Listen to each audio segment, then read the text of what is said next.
राम राम और hello everyone, मैं हूं ज्योति कुशवाहा और आपका जेके किचन में स्वागत है। ना ही मैदा और ना ही आटा, फिर भी कचौड़े एकदम गोल गोल और ऊपर से क्रिस्पी होंगी और टेस्टी तो इतनी कि बच्चों और बड़ों सभी को पसंद आएंगी, जिन्हें आप नाश्ते में बनाने के साथ साथ लंच बॉक्स में भी दे सकते हैं। तो बिना देरी के चलिए जल्दी से देख लेते हैं कि इन्हें बहुत ही कम तेल में बनाना कैसे है। सबसे पहले लेंगे एक कढ़ाई और उसमें डालेंगे 1 चम्मच कुकिंग ऑयल और ऑयल के बाद अब इसमें डालेंगे 1.5 कटोरी पानी। उसके बाद अब लेना है 1 छोटी चम्मच अजवाइन, 1 ही छोटी चम्मच कसूरी मेथी और इन सब के बाद लास्ट में डालेंगे स्वाद के हिसाब से नमक। और अब एक बार इसमें अच्छे से उबाल आ जाने दें। देखिए पानी हमारा एकदम बढ़िया से उबल चुका है, तो अब इसमें डालना है सूजी। तो हमने सूजी ली है यहाँ पर 1 कटोरी और ये बारीक दाने वाली है। बारीक वाली ना हो तो भी कोई बात नहीं, एक बार उसको मिक्सर ग्राइंडर में घुमा लें तो वो बारीक हो जाएगी। और इसको इसमें डालकर तुरंत ही इसको अच्छे से मिक्स करेंगे। सूजी डलने के तुरंत बाद ही आप देखेंगे कि वो एकदम से पानी को गायब सा करने लगती है, मतलब ये बहुत ही जल्दी मॉइस्चर को सोख लेती है।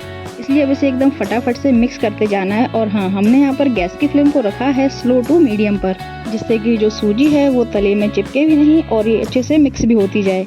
इसे हमें इस टाइम पर कम से कम 3 से 4 मिनट के लिए ऐसे ही मिक्स करते हुए पकाना है। इतनी देर में ही ये सूजी पूरी नहीं बल्कि हल्की सी पक जाएगी और इतने में बाइंडिंग इसमें बढ़िया से आ जाएगी। और हमें जो कचौड़ियाँ बनानी है उसके लिए ये डो बिल्कुल परफेक्ट रहेगा। और हमारी बातों बातों में ही इसमें देखिए पानी तो एकदम गायब सा हो गया है और इसमें तली भी छोड़ दी है और पूरा का पूरा मिश्रण स्पैचुला में चिपक गया है। लेकिन थोड़ी देर में ये स्पैचुला भी छोड़ देगा और स्पैचुला भी छोड़ देने के बाद आप देखेंगे कि ये हल्का सा हार्ड हो गया है। तो अब इसको इससे ज्यादा नहीं पकाना है, इतना ही परफेक्ट है।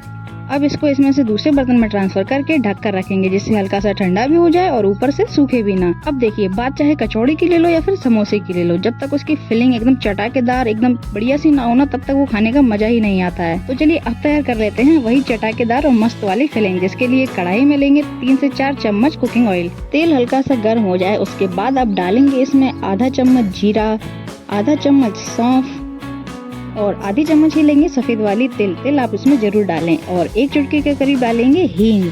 और हींग के बाद 3 हरी मिर्च और 1 चम्मच साबुत धनिया को कूटकर इसमें डाल दिया है, जो हमने पहले ही करके रखा था। अब इसको बढ़िया से मिक्स कर देंगे और हल्का सा पका लेंगे।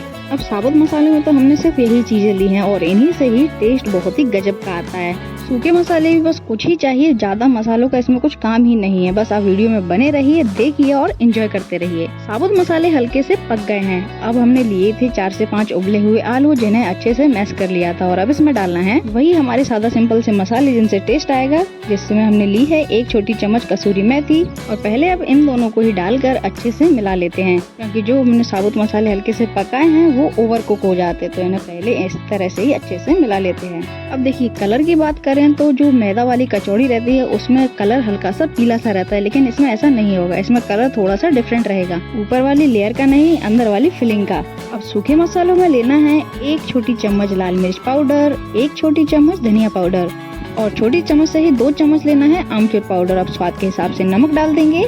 इसके बाद फिर अब इसमें डालेंगे आधी छोटी चम्मच हल्दी पाउडर और अब अच्छे से मिला लेंगे। और देखा आपने, जो मसाले हम नॉर्मली सब्जी में डालते हैं वही इसमें भी डाले हैं, लेकिन टेस्ट बहुत ही गजब का आता है और सब्जी जैसा तो बिल्कुल भी नहीं आएगा। तो जब ये फिलिंग इतनी अच्छी लगती है तो आप इसके समोसे भी बना सकते हैं। और देखिए मसाला एकदम अच्छे से मिक्स हो गया और हमारी फिलिंग बिल्कुल तैयार है। अब करते हैं इसको साइड में।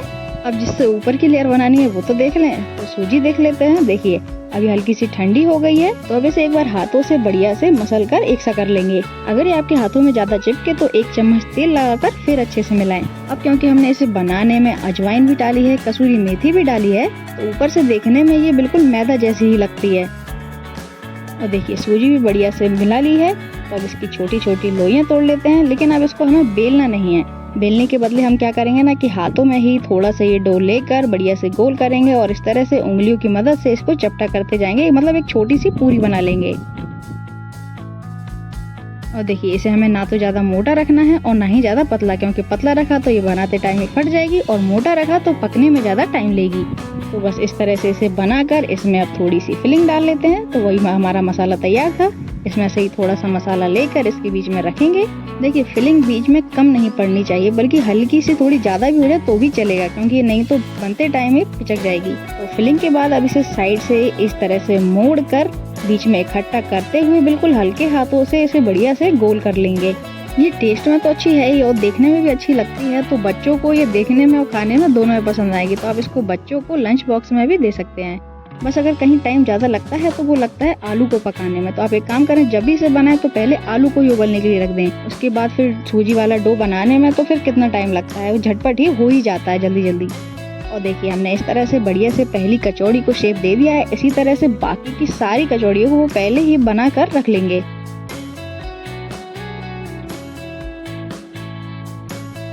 और देखिए सारी कचौड़ियाँ बढ़िया से गोल हो गई हैं, शेप इनको मिल गया है। तो चलिए अब चलते हैं इसके नेक्स्ट स्टेप पर, जिसमें एक अप्पे पैन को रखेंगे गैस पर, उसमें डालेंगे कोई सा भी कुकिंग ऑयल। पर हाँ, स्टार्टिंग में हमें बिल्कुल थोड़ा थोड़ा सा ही तेल लेना है। बस इसको अच्छे से फैला लेंगे अब, और तेल ज्यादा नहीं, बस हल्का सा ही गर्म हो जाए फिर उसमें डाल देंगे सफेद वाली थोड़ी थोड़ी सी तिल। तिल कचौड़ियों में चिपक जाती है और कचौड़ियों के साथ ही हल्की सी ब्राउन हो जाती है, तो लास्ट में देखने में ये बहुत अच्छी लगती है। तिल के बाद अब इसमें एक एक करके वही कचौड़ियाँ रख देंगे और बढ़िया से सिकने देंगे। थोड़ी देर बाद चम्मच की हेल्प से बिल्कुल आराम से, क्योंकि अभी ऊपर से थोड़ा मुलायम है, तो इनको आराम आराम से ही पलट देंगे। और देखिए जो हमने स्टार्टिंग में तिल ली थी वो भी अब हल्की सी ब्राउन हो गई है। आँच की बात करें तो आँच को यहाँ पर धीमा ही रखिएगा, क्योंकि इसको हर साइड से बराबर पकना है। क्योंकि अगर आँच को तेज कर दिया तो ये ऊपर से जल्दी जल्दी से ब्राउन तो हो जाएगी, लेकिन अंदर तक बढ़िया से पक नहीं पाएगी। बस इसे बीच बीच में बार बार इस तरह से पलटते जाना है, जिससे हर तरफ से बढ़िया से पक सके और हर तरफ से ही बढ़िया से क्रिस्पी हो सके। और ये क्रिस्पी होंगे ही तब जब हमें ना अप्पे पैन में बनाएं, क्योंकि अगर हम इन्हें तवे पर बनाएंगे तो तवे पर ये और भी ज़्यादा सॉफ्ट हो जाते हैं। क्योंकि अप्पे पैन के खांचे थोड़े गहरे होते हैं, तो इनमें आँच धीमे होने के बाद भी ज़्यादा लगती है। और देखिए इनमें बढ़िया से ब्राउन स्पॉट आ गए हैं, हर तरफ से बढ़िया पक गए हैं, तो ये पक कर बिल्कुल तैयार हैं। तो चलिए अब इन्हें सर्व कर लेते हैं।